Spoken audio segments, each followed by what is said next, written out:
Welcome back. Welcome to the latest episode of Conversations. On this episode, we're going to sit down with actor, producer, and soon-to-be director Amin Joseph. For almost 2 decades, Joseph, a graduate of HU, Howard University, has graced both the big and small screen in a variety of roles, and most recently as Jerome Saint in FX's Snowfall. He stars in 2 films that will debut at the upcoming Sundance Film Festival. He's a 2-time Black Reel Television Award nominee and a friend of the show. Without any further ado, we welcome my brother, Amin Joseph. Amin, what's going on with you, man? What up, brother? Look at you giving me all these, it's sounding like accolades. I don't know. It's either aging me or it's sounding like accolades. I don't know, but I'll take it. Bro, they are accolades, man. You've been putting in the work, man, since 04. I didn't realize that until I was doing the research. It said 04. Damn. Yeah, brother. I tried to do Kevin Hart on you with Don Cheadle. Damn. So what's going on, bro? I called you and reached out and wanted to have a conversation with you because you just don't have one film at Sundance coming up, but you got 2. You got a short and a feature. The feature, of course, is Kasim Bashir's film To Live and Die and Live. And you're also featured in the short, We Were Meant To. Man, talk to us a little bit about, and we'll start with To Live and Die and Live, man. Talk about your role and what this film is essentially about. Wow. Well, a little backstory on the film and Qasim, the filmmaker, Qasim Bashir. He came to me. Qasim and I are friends, probably about going back 10, 15 years now. And we've both gone to Sundance with films before. And this idea to live, die, and live came about during the pandemic. And I was on hiatus, COVID hiatus, pandemic hiatus from Snowfall. I had went and done a film out of the country, and I came back and I still wasn't really fulfilled, just artistically during that time. And he was like, look, man, I have this film. We're going to have to beat it out during COVID with all of the protocols and everything as an independent film. But I really think, this is the right project for you and I to do together. And, so whenever you hear that, you're like, I know this brother, we've talked for so long, but you never know if it's really the right thing. And I read it and I was like, yo, I'm down. I didn't know what that commitment would be at the time. But it's a wonderful film. It has a lot of heart. It's the type of film that I want to be a part of. So I came on as a producer and an actor with the film. And we got so much support from the community. This is a film that was financed all by Black business owners, Black producers, and it's just a wonderful film about grief, about loss, in a way, coming of age. It's about the loss of a stepfather from a man going back home to bury him, and he's of the Sunni Muslim faith. So there's burial. I don't want to give too much away, but there's a certain way that you have to take care of your deceased loved ones when you're of the faith. And he comes back and he's a Hollywood producer and director, and he's just dealing with a lot of things. So the film essentially is an ode to Detroit. That's where the film takes place. Beautiful Black city. And I think the audience will enjoy it. It's really a character piece. Yeah, I can't wait for the audience to see it. And you play who, Amin? I play Muhammad. That is the young man going home to bury his stepfather. Okay. All right, bro. Sounds solid. I have not had an opportunity to see it, but I look forward to it. It's one of the films that we previewed. That is a must-see there. So you've got that one extreme, and then your second film, your short. I picked that out as a film that I wanted to kind of check out as well. anytime I see a black man in a picture with some wings on his back, I'm like, bruh, I got to see this movie. So talk to us about your second film. I think it's entitled, God, I always mess the title, We Were Meant To. Uh-huh. And that's short for We Were Meant to Fly. Okay. So yeah, that film, another, around the same, maybe, this is maybe 2 months after the film with Qasim, a young filmmaker graduating out of AFI somehow got in touch with me through agents and everything.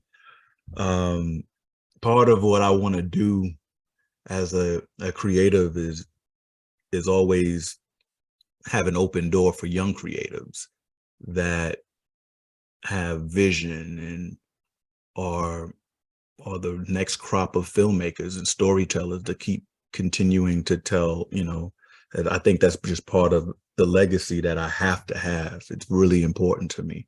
So my door is always open to young filmmakers. And this particular gentleman, Tyree, he just had a beautiful story about, again, the Black experience in America and our human condition. And in a way that sort of Oscar Grant story meets The Shape of Water. He go about telling this narrative that's beautiful and orchestrated, and it's just a beautiful film. And the young filmmaker, you can just sense the aura of talent and untapped, creativity and vision and enthusiasm, which is really infectious for me. When people are really enthusiastic about what they want to do, it helps. That spirit is electricity for me. So that's We Were Meant To, and I really think it's a really special film. I've never seen anything like it, and when I knew that from when I read it. Got you.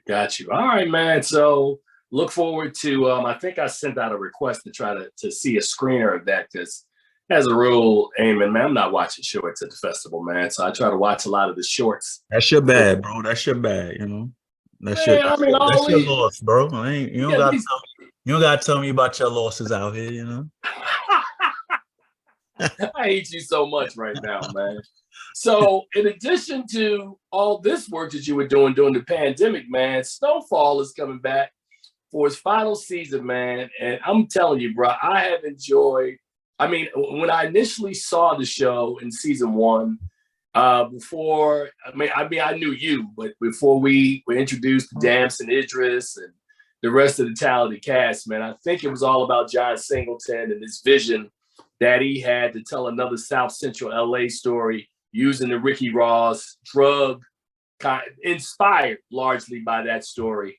Talk to me, man, before we get to this final season that you will preview for us. Talk about the evolution and the growth of what you've seen on this show, because you've been there since season one, since episode one. How has this show evolved? And now that John is gone, man, what do you think? How have you guys managed to stay within the essence of what John created and put pen to paper and brought to screen?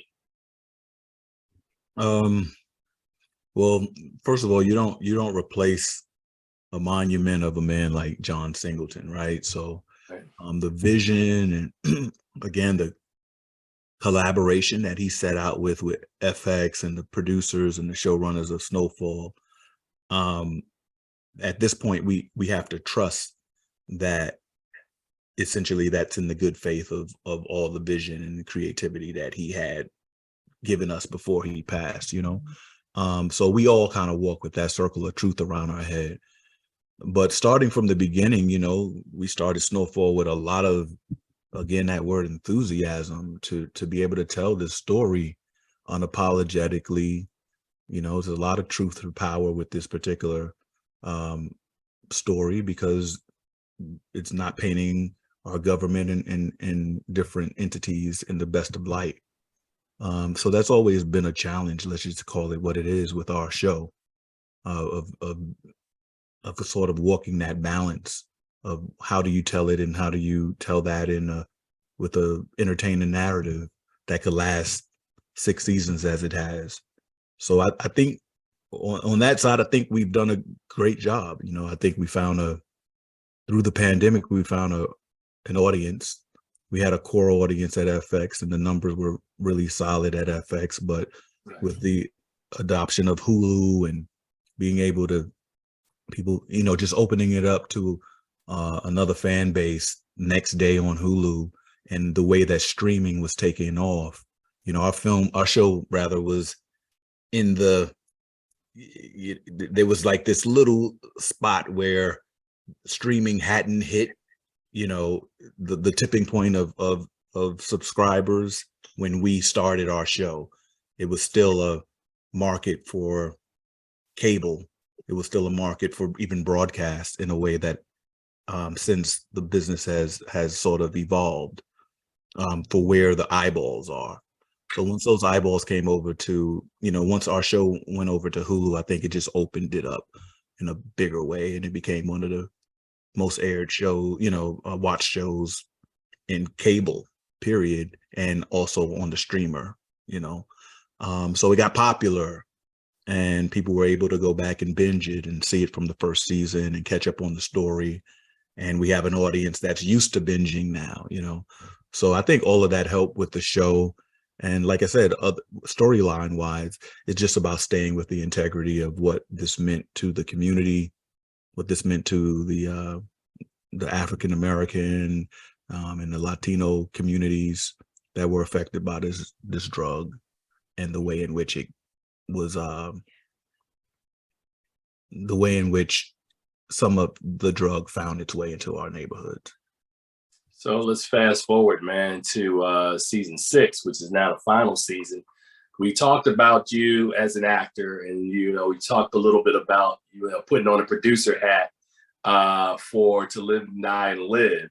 So now we understand that the next threshold for you is to direct, and that occurs in this season of Snowfall. Talk a little bit about this season, and then talk about that evolution for you and what prompted you to get in that director's chair. Well, it was one of the first things that I spoke to our showrunner Dave Andron and John Singleton about during the first season, is that I had the aspiration to direct, and that I see myself as a well-rounded and filmmaker. You know, that's how I approach even my acting. So a lot of times we see people for what they do best or what we first know them for. But a lot of times there's these hidden talents or these untapped reserves of creativity and of being able to paint a more full picture, you know. So that's what directing is for me. It's an extension of my POV. And so because, to be quite honest, when you're on a show for 6 years and you know every iota of that show story-wise and character, and you have relationship with the crew and cast and producers and networks and studios, that does make it much easier to come in. You're not a stranger, you know, you're playing on home turf. So for me, that made this directing experience that much more savory. It allowed me to, you know, it just was it's really a dream. And working with some of my favorite people and people that have invested in me for the last 6 years. So to be present in that experience and have the past of 6 years and have the past of a great relationship with John Singleton and our showrunner, Dave Andron, and, you know, and all the support from crew, the same crew that has suspended my disbelief and allowed me to show up on a set that I can come and do work, you know, is the same crew now that is helping me bring this new vision to fruition, you know. So really, I'm really lucky in that regard, and I had a lot of fun. I'm currently still directing that episode, and it's yeah, I just feel like I'm just using another gift, and it's perfect. Well, you still didn't tell me anything about season 6, man. So they sworn you the secrecy and you can't give me anything, man. I mean, I love that answer and I thought it was great, organic. But what can you tell me about, and I was teasing you when we talked earlier about where you guys left us and how gangster our drug kingpin is now. So I can't wait until February to see this thing, man. So what are we looking forward to in this final season? Well, I'll tell you this, it's January 5th right now. The 11th, 1/11, January 11th, we'll be dropping a trailer. I think that trailer will tell me all I need to know. Will tell you a lot. So here, at least I'm giving you a trailer drop here. All right, I'll take that. That 11/11 is going to be a very interesting 2.5 minutes of a tease for what's coming. And our air date is February 22nd. Got you. So, but yeah, the young man, Franklin Saint, played by Damson Idris. It's no secret that I love that brother. A young man that took hold of this series, and we watched a leading man be born right in front of our eyes. Really skilled, and I love what he's done with this Franklin Saint character. And the writing this year is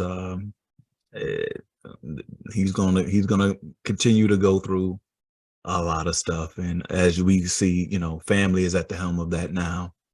So I feel like a lot of bridges that have been crossed and burnt will never return. And when you take the larger context of what that means to a family, what that means to legacy, bloodline, what that means to community, it always puts it back into focus of what this nasty drug did to our people, our society, So yeah. So it's gonna be dark. No. And I anticipate that. And I was going to say, I want to also shout out, in addition to, you talk about the monument that was John Singleton, the fact that Walter Mosley writes scripts on this thing, man. You got me right there. If I didn't know anything about anybody else in this show, if you say Singleton and Mosley, I'm watching it every week, man. So you said it's dropping the trailer drop is on the 11th of January. The show drops on February the 22nd. I got one final question for you, Amin, before I let you go. Just an observation. We've known each other now for about a decade, right? So you've been acting professionally, since about 2004. So it's like 19 years now. And I've seen you in leaps and bounds grow as an actor over the time that I've known you. With this show coming to an end right now, a lot of times shows with the popularity of a Snowfall will vault certain characters kind of into the ether and like send their careers like spiraling forward. You seem to be a candidate as one of the guys off this show who I think will have a wonderful landing pad. I know you may not have an answer to what's next, but what are you looking for as an actor, as a storyteller, as a creative? What direction are you looking to take your career? I have a production company. I already produced films, while Snowfall was going on. I produced films like the one that's in Sundance, right? To Live, Die, and Live. And I've done things across a lot of genres. I've been a character actor throughout those 19 years that you've spoke about. So what's important to me right now is to be open. Like the world needs different storytelling. We need to evolve in the way that we tell stories and the type of stories that we're telling. And for me, You know, to me, it's noise to project. Oh, well, will I be typecast into doing something very similar to this? Mm-hmm. Will I not work after? Will I, you know, so many, you know, there's so much fear-based thinking oftentimes that I hear with actors concerning what's next. What's next is what's now. What's now is that we're finishing up a bound volume of our story about us in Snowfall, in which I've had the pleasure of being in for 6 years. John Singleton passed with us in the 3rd year, and we've gone on to tell 3 more installments after that. And we put our heart, our mind into this. And I also got to direct, to do the thing that my mentor, John Singleton, said that he would support me in doing. That's what's now. Gotcha. Brother, that's a great answer, man. It's not what's next, it's what's now. It's right I now. like it. I like that's it. Right now. So that's where we're at. We're going to stay in the now. And the future will take care of itself. Brother, you know, like I said, man, you've been a friend, a supporter, man. I've got great stories, which we're not going to tell right now. But, you know, as I said, man, continued success, brother. I look forward to seeing you in Sundance in a couple of weeks, and for us to continue to find things that we can collaborate on and work together. And brother, keep that mindset, man. Stay in the now. I like it. I like it a lot. Love. Talk to you soon. See you soon. All right, Amy. You take care, brother. All right, now.